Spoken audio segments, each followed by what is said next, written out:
ஹலால்லையும் கூட அனுமதிக்கப்பட்டதுலையும் கூட தய்யிப் தூய்மையாக அனுமதிக்கப்பட்டதும் இருக்குது, அனுமதிக்கப்பட்டதுல ஹபீஸ் அருவருக்கத்தக்கதும் இருக்குது. நல்லா விளங்கிங்க. அனுமதிக்கப்பட்டதை கூட எல்லாமே தூய்மை கிடையாது, பியூர் கிடையாது. சில காரியங்கள் அனுமதி இருக்கும், ஆனால் ஹபீஸாக இருக்கும். அதை மார்க்க அந்த வருமானத்தை விரும்பாது, இந்த வருமானத்தை மார்க்க விரும்புறதில்ல. அந்த மாதிரியான எத்தனையோ வருமானங்கள் இன்னைக்கு இருக்குது. ஹனஃபி மதுஹபில் இந்த ஹபீஸ் அருவருக்கத்தக்கது என்பது எதனால எல்லாம் வரலாம் அப்படிங்கிறத 3 வகையாக பிரிப்பாங்க. இன்னைக்கு வருமானங்களுடைய பல வகைகளை பார்த்தா சிலது அறவே கூடாது, சிலது மக்ரூ, சிலது ஹபீஸ் அருவருக்கத்தக்க வருமானங்கள். ஒரு உதாரணம் சொல்கிறானே, ஒரு மனுஷன் எந்த வேலை செய்கிறானோ அந்த வேலைக்கு கிடைக்கிற கூலி அவனுக்கு கூடும். பெருமானார் காலத்தில் அரபுகள் என்ன செய்வாங்க, ஹிஜாமா. இப்போ ஹிஜாமா நிறைய நீங்கள் பார்க்குறீங்க. அரபுகள் ஒரு குறிப்பிட்ட காலத்துக்கு ஒரு முறை அவங்க ரத்தத்தை வெளியேற்றுவாங்க. இந்த ஹிஜாமா ஒரு தொழில். இந்த ஹிஜாமா செய்கிறவர்களுக்கு கூலி கொடுப்பாங்க. பாருங்கள், ஹிஜாமாங்கிறது ஒரு அனுமதிக்கப்பட்ட தொழில், அதுக்கு கூலி வாங்குறார். இது கூடும் தானே. நான் ஹதீஸில் என்ன வருது, உஜரத்துல் ஹஜ்ஜாமி ஹபீசம். இந்த ரத்தத்தை வெளியேற்றுற தொழில் செய்கிறார் இல்லையா, அவர் வாங்குற கூலி அசிங்கமானது. ஏங்க அசிங்கம்? அந்த தொழில் நஜிசோடையே இருக்கிற தொழில். ரத்தம் என்னங்க, அசுத்தம். ரத்தம் அசுத்தம். அவர் எந்நேரமும் அசுத்தத்துக்கு கூடவே உட்கார்ந்துருக்கிறார்ல, இது நல்ல தொழில் இல்லை, வேற தொழிலை பாரு. இதில் வரக்கூடிய வருமானம் தூய்மையானதல்ல.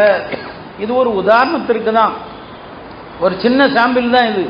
இன்னைக்கு நம்மள்கிட்ட இருக்கக்கூடிய இந்த மாதிரியான ஹபீஸான அருவருக்கத்தக்க வியாபாரங்கள் ஏராளமாக இருக்குது. பெண்கள் நிறைய வீட்டில் இருந்து வியாபாரம் செய்கிறோன்ட்டு எந்த விதமான சட்டங்கள் அடிப்படைகள் தெரியாமல் வீட்டில் உட்காந்து, ஏன்னா பல கேள்விகள் வருது, இதை நாங்கள் செய்யலாமான்னு சொல்லி.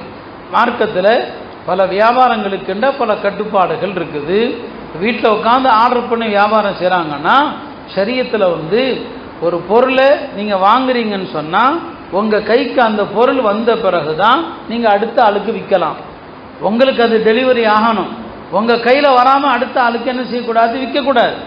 ஆன்லைன் வர்த்தகத்தில் ஈடுபடும் போது ஷரியத்தினுடைய பல நிபந்தனைகள் மீறப்படக்கூடிய சூழ்நிலை இருக்குது. இதெல்லாம் தெரியாமல் பெண்கள் செய்கிறாங்க. அதனால் இந்த நிஸ்வான் பெண்கள், அந்த பெண்மணிகளுக்கு என்ன செய்யுங்க, யாராவது ஒரு சிறந்த முஃப்தியை வைத்து இந்த மாதிரி வீட்டில் உட்காந்து சரி தொழில் செய்யுங்க, அது ஹலாலான தொழிலாது, அதில் என்னென்ன ஷரத்துகள் பேணப்படணும், என்னென்ன நிபந்தனைகள் பேணப்படணும், இதை ஆலிம்களை வைத்து சொல்லிக் கொடுங்க.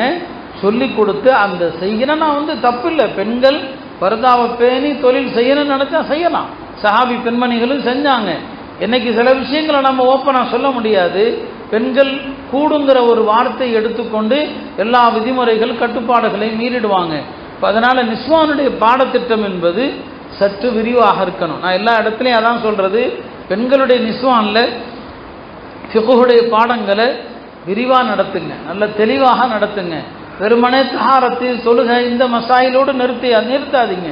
ஹலால் ஹராமை சொல்லிக் கொடுங்க. பெண்கள் ஒரு சில விஷயங்களில் மார்க்கத்தை உறுதியாக புரிஞ்சு எடுத்துக்கிட்டாங்கன்னா ஆண்கள்கிட்ட அவங்க அழுத்தமாக சொல்லுவாங்க. பெண்கள்கிட்ட பேணுதல் வந்துருச்சுன்னா அங்கே சொல்லுவாங்க, எங்களுக்கு ஹராமான உணவை வீட்டுக்குள் கொண்டு வந்துடாதீங்கன்னு சொல்லி. அதனால் இந்த ஹதீஸை மையப்படுத்தி பெண்களுக்கு இந்த வியாபார சம்பந்தமான ஹலால் ஹராம் சம்பந்தமான விஷயங்களை கற்றுக் கொடுங்க. ஒரு அடிப்படையை எப்போதுமே இங்கே இருக்கிற ஆண்கள் பெண்கள் எல்லாருக்கும் சொல்கிறேன், நபி ஸல்லல்லாஹு அலைஹி வஸல்லம் அவங்க சொல்லக்கூடிய ஒரே அடிப்படை தான், தாமா எரீபுக்க இலா மாலா எரீபுக்க. சந்தேகம் வந்துருச்சுன்னா அதை விட்டுறணும். சந்தேகம் இல்லாமல் உறுதியாக எதை இருக்குதோ அதை எடுக்கணும். அதனால் சந்தேகம் வந்துருச்சு, அந்த காரியத்தை நாம் செய்யவே கூடாது. இன்றைக்கு இருக்கக்கூடிய பல்வேறு இந்த சந்தேகத்திற்குரிய வியாபாரங்கள் இதையெல்லாம் விட்டு சுத்தமானாதான் நம்முடைய அமல்கள் அல்லாஹ்ட்ட ஏற்கப்படும். இன்றைக்கி நாம் வியாபாரத்தில் என்ன தவறுனாலும் செஞ்சுக்கலாம். எந்த தவறு செஞ்சாலும் நாம் சதக்கா செஞ்சால் சரியாயிடும், ஒரு பள்ளியாசலுக்கு உதவி செஞ்சால் சரியாயிடும், ஒரு மதரசாவுக்கு கொடுத்தா சரியாயிடும். நபி ஸல்லல்லாஹு அலைஹி வஸல்லம் தெளிவாக சொன்னாங்க, லா துக்பல் ஸலாத்தும் பிகைரி துஹூர் வலா சதக்கத்தும் மின் குலூல். அல்லாஹ் சுத்தமின்றி தொழுகை அல்லாஹ் ஏற்க மாட்டான். ஹராமான காசில் செய்யப்பட்ட தர்மத்தையும் அல்லாஹ் ஏற்க மாட்டான். தொழுகைக்கு எப்படி சுத்தம் தேவையோ தர்மத்திற்கும் சுத்தம் தேவை. தர்மத்திற்கு சுத்தம் என்ன? கொடுப்பவருடைய உள்ளமும் சுத்தமாக இருக்கணும், கொடுக்கிற செல்வமும் சுத்தமாக இருக்கணும். ஒரு முறை நபி ஸல்லல்லாஹு அலைஹி வஸல்லம் மகரிப் தொழுகைக்கு வேகமாக வர்றாங்க. பெருமானாரோட அபூ ராஃபிங்கிற சஹாபியும் வர்றாங்க.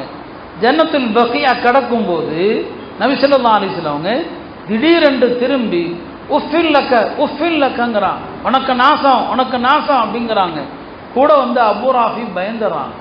யார சொல்லலாம், என்ன பார்த்து சொல்றீங்களா நாசம் நாசம்னு சொல்லி? இல்லைப்பா உன்னை பார்த்து நான் சொல்லலை. உடனே அவன் கேட்குறாங்க, யார சொல்லலாம் ஏதாவது நடந்துச்சா, ஏன் கோபத்தில் திடீர்னு நாசம் நாசங்கிறீங்க? சொன்னாங்க, ஒரு கபரை காட்டி, இதோ இந்த கபரில் இருக்கிறாரு, இவரை நான் ஜக்காத்து வசூலிப்பதற்காக அனுப்பியிருந்தேன், என்ற எல்லா பொருளையும் கொண்டு வந்து சேர்க்காம ஒரு போர்வை எடுத்துக்கிட்டாரு, அந்த போர்வை அவருடைய கபரில் நெருப்பாக எரிந்து கொண்டிருக்கிறதுன்னு சொன்னாங்க. பாருங்க, ஒரு போர்வை நீங்கள் பொருளாதார விஷயத்தில் ஒரு திர்ஹமோ 1,00,000 திர்ஹமோ புரியுங்களா, கலந்துட்டா நஜிஸு கலந்துருச்சு, அவ்வளோதான், நஜிஸு கலந்து விட்டது. அந்த செல்வத்தை கொண்டு நீங்கள் என்ன செஞ்சாலும் ஏற்றுக்கொள்ளப்படாது.